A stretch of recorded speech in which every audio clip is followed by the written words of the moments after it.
और इस वक्त ये सीधी तस्वीरें आपको दिखा रहे हैं। प्रधानमंत्री नरेंद्र मोदी एयरपोर्ट की ओर जाते हुए 3 दिनों तक वो जयपुर में रुके रहे, जहां पर सबसे पहले उन्होंने मंत्रियों और पदाधिकारियों की बैठक ली और उसके बाद डीजीपी आईजी कॉन्फ्रेंस में शामिल हुए, जहां पर देश की आंतरिक सुरक्षा को लेकर कई अहम मुद्दों पर चर्चा की गई। कैसे आतंकवाद पर रोक लगाया जा सकता है, कैसे गैंगस्टर्स पर रोक लगाया जाए, कैसे ऑनलाइन जो फ्रॉड्स हो रहे हैं उन पर नकेल कसा जाए। इन तमाम अहम मुद्दों को लेकर 3 दिनों तक जो चर्चा चली उसमें प्रधानमंत्री नरेंद्र मोदी शामिल रहे।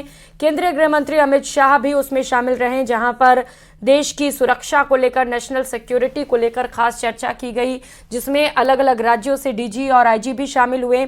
और अब एक सार्थक चर्चा के बाद प्रधानमंत्री नरेंद्र मोदी जयपुर से रवाना होते हुए एयरपोर्ट से तस्वीरें आपको दिखा रहे हैं, जहां पर प्रधानमंत्री नरेंद्र मोदी को सी ऑफ करने के लिए मुख्यमंत्री भजनलाल शर्मा भी पहुंचे हुए हैं। सुरक्षा को लेकर बेहद खास इंतजाम किए गए और ये तस्वीरें प्रधानमंत्री नरेंद्र मोदी के काफिले की सबसे पहले आप न्यूज 18 राजस्थान पर देख पा रहे हैं, जहां पर प्रधानमंत्री नरेंद्र मोदी एयरपोर्ट पहुंच चुके हैं। अब यहां से प्रधानमंत्री नरेंद्र मोदी दिल्ली की ओर रवाना होंगे।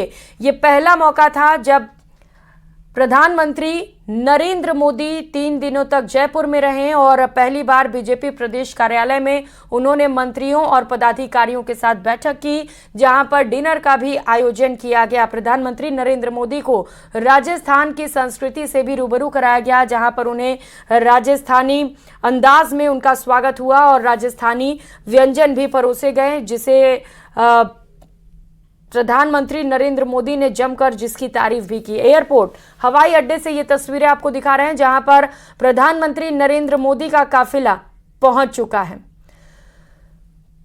तो कुछ ही समय में प्रधानमंत्री नरेंद्र मोदी रवाना हो जाएंगे दिल्ली के लिए। वो एयरपोर्ट पहुंच चुके हैं, जहां से दिल्ली के लिए उनकी रवानगी है। 3 दिनों का ये दौरा बड़ा ही महत्वपूर्ण रहा, जहां एक और प्रधानमंत्री नरेंद्र मोदी देश को विकसित देश बनाने की कोशिश कर रहे हैं 2047 तक। तो वहीं देश की सुरक्षा को लेकर भी बेहद खास और महत्वपूर्ण कॉन्फ्रेंस जयपुर में 3 दिनों तक चला और इसके बाद प्रधानमंत्री नरेंद्र मोदी रवाना होते हुए। सहयोगी आसिफ खान हमारे साथ जुड़े हुए हैं। आसिफ, महत्वपूर्ण चर्चा रही और इस कॉन्फ्रेंस में प्रधानमंत्री नरेंद्र मोदी भी शामिल रहे। किन किन मुद्दों पर चर्चा की गई? बिल्कुल प्रियंका, आपको सबसे पहले तो अपडेट कर दूं कि प्रधानमंत्री नरेंद्र मोदी जयपुर एयरपोर्ट पर पहुंच चुके हैं और साथ ही साथ ये कहूं कि भजनलाल शर्मा, मुख्यमंत्री राज्यपाल कलराज मिश्र के साथ साथ लगभग पूरा मंत्रिमंडल यहां पर पहुंचा है। उन्हें सी ऑफ करने के लिए इस समय आप तस्वीरों में देख पा रही होंगी, ये उनका विशेष विमान है जिसके जरिए वो जो है वो दिल्ली यहां से थोड़ी देर के अंदर रवाना हो जाएंगे, क्योंकि सभी से वो मिल रहे हैं अंदर, 1 to 1 करके सबसे मिल रहे हैं। सी ऑफ उनको यहाँ पर किया जा रहा है। और रही बात इस बैठक की, जो आईजी और डीजी की जो कॉन्फ्रेंस हुई है जयपुर के अंदर, ये बहुत महत्वपूर्ण है प्रियंका, क्योंकि प्रधानमंत्री का खुद जयपुर आना, 2 दिनों तक राजस्थान में रुकना, प्रदेश में रुकना, राजधानी में, साथ ही साथ केंद्रीय गृह मंत्री का उनके साथ आना, वो भी 2 दिन तक यहाँ पर रुकना, और देश भर के सारे जो डीजी हैं और आईजी यहाँ पर पहुंचे हैं।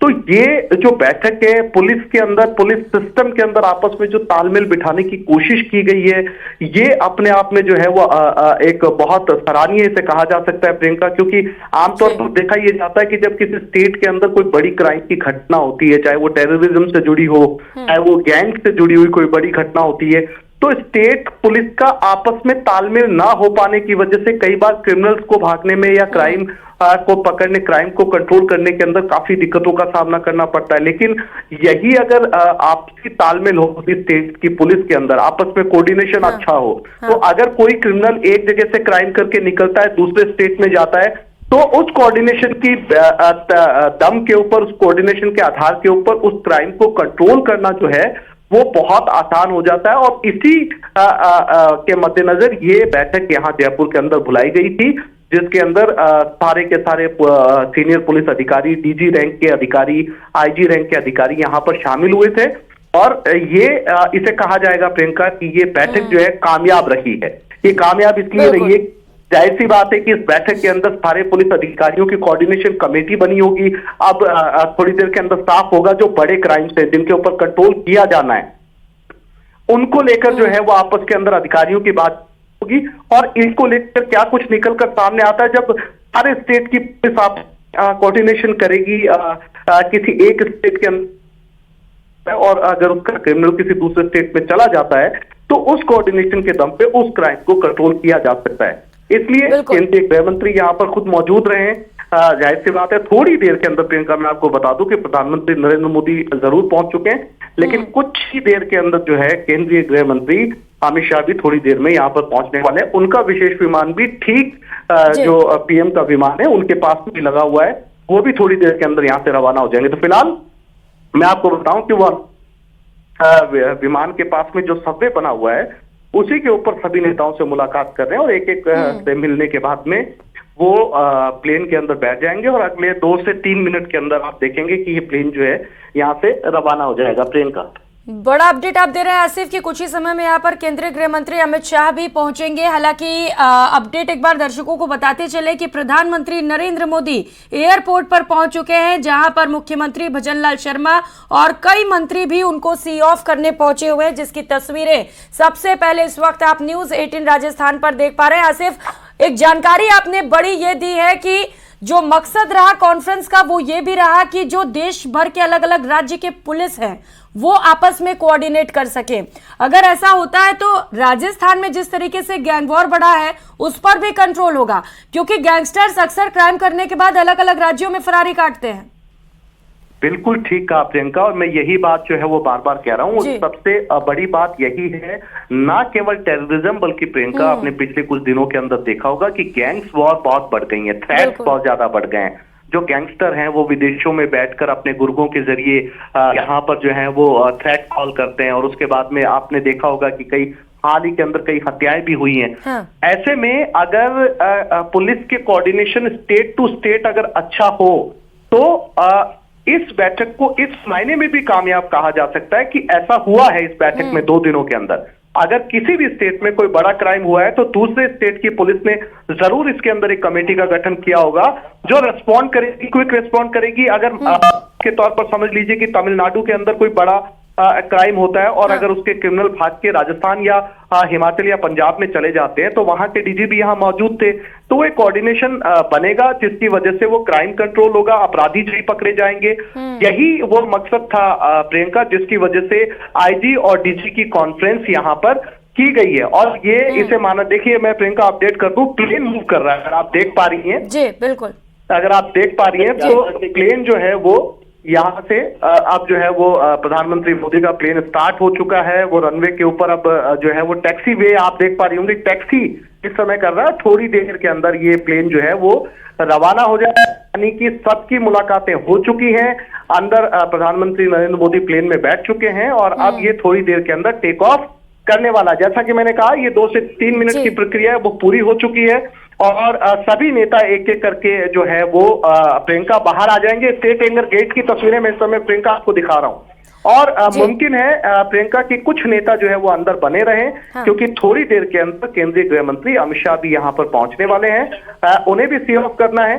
तो जो चुनिंदा नेता जिनके अंदर के पासेस बनेंगे और जिनकी मुलाकात सिर्फ मोदी तक सीमित थी वो बाहर निकल जाएंगे। तो अभी मैं आपको ये भी बता दूं, डिप्टी सीएम बैरवा अंदर मौजूद हैं, डिप्टी सीएम दिया कुमारी अंदर मौजूद है, साथ ही साथ कलराज मिश्र अंदर मौजूद हैं, भजनलाल शर्मा अंदर मौजूद हैं। और मैं आपको ये भी बता दूं कि कलराज मिश्र निकल चुके हैं एयरपोर्ट से, वो वापस जो है राजभवन की तरफ रवाना हो गए और देर के अंदर अमित शाह भी यहाँ पर पहुंचेंगे। अब इस समय जो विमान है वो अब के लिए प्रियंका तैयार हो चुका है। बिल्कुल आसिफ, तस्वीरें भी हम दिखा रहे हैं। सबसे पहले ये तस्वीरें जहां पर प्रधानमंत्री नरेंद्र मोदी का विमान टेक ऑफ करते हुए, और जैसा कि आप बता रहे हैं कि कुछ ही समय में चूंकि यहाँ पर अमित शाह भी पहुंचने वाले हैं तो मुख्यमंत्री भजनलाल शर्मा और जो डिप्टी सीएम वहां पर पहुंचे हुए वो फिलहाल वहीं पर रहने वाले हैं ताकि उनको भी सी ऑफ कर सके। आसिफ, चूंकि देश की आंतरिक सुरक्षा को लेकर ये कॉन्फ्रेंस बड़ा ही महत्वपूर्ण था जिसमें प्रधानमंत्री और गृह मंत्री भी मौजूद रहे। आंतरिक सुरक्षा को लेकर आपने बताया कि अलग अलग राज्य के पुलिस कैसे कोऑर्डिनेट कर सके, जो टेररिस्ट देश के बाहर हैं, जो गैंगस्टर्स देश के बाहर हैं, उन पर कैसे नकेल कसा जाए, इसे लेकर भी चर्चा हुई होगी। बिल्कुल प्रियंका, आपने बहुत महत्वपूर्ण सवाल ये पूछा है। जाहिर सी बात है कि जो लोग देश के बाहर बैठे हैं और कह सकता हूं प्रियंका कि इस सेमिनार के अंदर ये जो कॉन्फ्रेंस हुई है इसके अंदर ये तय है कि कुछ ऐसे नामों के ऊपर चर्चा जरूर हुई होगी जो देश के बाहर बैठे हैं, देश की संप्रभुता को, देश की सुरक्षा को नुकसान पहुंचा रहे, ऐसे लोगों के लिए जरूर जो है अंदर चर्चा हुई होगी और कोई ना कोई ऐसी कमेटी जरूर बनेगी। क्योंकि जैसा कि आप ही जानती है प्रियंका, आज जिस तरीके से पीएम काम करते हैं, जिस तरीके से अमित शाह अपना काम करते हैं, उसमें इस बात की गुंजाइश बहुत कम है कि किसी को अपराध के लिए बख्शा जाए। तो इस जो कोऑर्डिनेशन हुआ है, देश भर की पुलिस का जो कोऑर्डिनेशन आपस में हुआ है, इसमें कोई ना कोई ऐसा पैनल जरूर गठित हुआ होगा जो बाहर जा सके, ऐसे लोगों को पकड़ के ला सके या फिर ऐसे लोगों के ऊपर कंट्रोल कर सके, इसकी चर्चा भी जरूर हुई होगी। लेकिन उससे ज्यादा खतरा जो प्रियंका ऐसे लोगों से है जो देश के अंदर बैठे हैं और जो आपराधिक गतिविधियों को अंजाम दे रहे हैं और फिर छिप जाते हैं, ऐसे लोगों के लिए जो है वो ऐसे लोगों के ऊपर नकेल कसे जाना बहुत जरूरी है। और उसी को लेकर ये जो है वो कॉन्फ्रेंस यहाँ पर हुई है। और चूंकि प्रधानमंत्री नरेंद्र मोदी ने खुद शिरकत की है इस कॉन्फ्रेंस के अंदर, तो ये इसे आने वाले दिनों में प्रियंका नजर बनाए रखनी होगी कि इस कॉन्फ्रेंस के नतीजे क्या निकलकर सामने आते हैं और कितने जो है वो अपराधी जो है वो पकड़े जाते हैं। क्योंकि अभी कॉन्फ्रेंस हुई है, क्या कोऑर्डिनेशन होगा, क्या कमेटी गठित हुई है, कितने लोगों की कमेटी गठित हुई है, बाहर जो देश के रहते हैं उनके अपराध पर कैसे लगाम लगेगी और जो अंदर हैं उनके अपराधों को कैसे कंट्रोल किया जाएगा, क्राइम कंट्रोल कैसे होगा, इसके नतीजे बहुत जल्द प्रियंका हमें आने वाले समय में नजर आएंगे। बिल्कुल आसिफ, वो तमाम आतंकवादी या गैंगस्टर्स जो देश के अंदर हैं या जो देश के बाहर हैं, उन तमाम लोगों पर नकेल कसने के लिए बेहद महत्वपूर्ण बैठक अब देखना होगा कि इसके बाद क्या दिशा निर्देश दिए जाते हैं, किस तरीके से इस बैठक के बाद जो फैसले लिए जाते हैं उन्हें ग्राउंड पर उतारा जाता है और आतंकवाद और गैंगस्टर्स पर नकेल कसा जाता है, ये देखना महत्वपूर्ण होगा। तस्वीरें लगातार, दो खास तस्वीरें इस वक्त आपके टीवी स्क्रीन पर, प्रधानमंत्री नरेंद्र मोदी का विमान दिल्ली की ओर रवाना होते हुए ये तस्वीर आप देख पा रहे हैं और कुछ ही समय में केंद्रीय गृह मंत्री अमित शाह भी यहां पर पहुंचेंगे। आसिफ, चूंकि चर्चा इस बात पर भी हुई है, जैसा कि हमें जानकारी मिली है कि आतंकवाद पर कंट्रोल करने के लिए पुलिस की क्या भूमिका रहे, ये बड़ा ही जरूरी मुद्दा है। और क्या इसे लेकर कोई दिशा निर्देश दिए गए हैं पुलिस अफसर्स को? बिल्कुल प्रियंका, महत्वपूर्ण सवाल है ये कि आतंकवाद को रोकने के लिए पुलिस की क्या भूमिका होगी। मैं आपको बताता हूं कि जब भी कोई बड़ा क्राइम कंट्रोल करना होता है या स्पेसिफिकली किसी क्राइम को टारगेट करने के लिए पुलिस फोर्स से प्रियंका हमेशा एक अलग से टीम बनाई जाती है। आपको याद होगा यूपी में एसटीएफ बनी, अभी हाल ही के अंदर मुख्यमंत्री भजनलाल शर्मा ने एंटी गैंगस्टर टास्क बनाई है। तो ये होते पुलिस के जवान ही है, लेकिन इनकी ट्रेनिंग अलग होती है, इन्हें एक स्पेशल टास्क दिया जाता है, ये टारगेटेड